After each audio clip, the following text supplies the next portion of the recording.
આ પાટીદાર સમાજની અંદર આ બંધારણની બહુ મોટી જરૂરિયાત છે, પણ શું આ બંધારણ બની શકશે?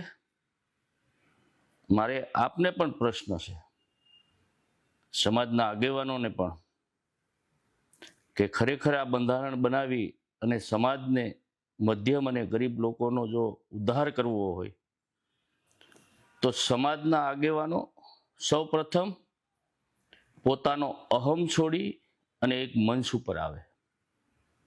જો એ બની શકે તો આ બંધારણ શક્ય છે.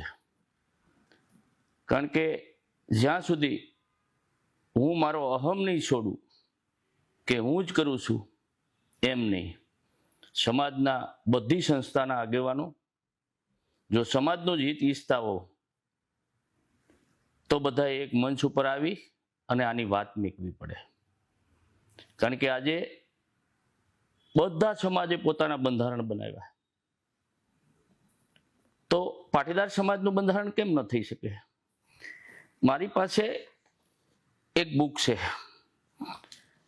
1/6/1958 પાટીદાર સમાજે બંધારણ બનાવેલું છે. જો દેખો, તો આજે 130 વર્ષ પછી આપણે કેમ ભેગા ન થઈ શકીએ? આ રાજકોટની અંદર આ બંધારણ બનેલું છે પાટીદાર સમાજનું. એમાં લખેલું છે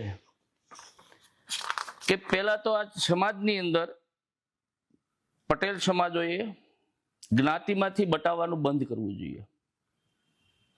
આમાં લખ્યું છે, હલારી, ગોહલવાડિયા, ગુજરાતી,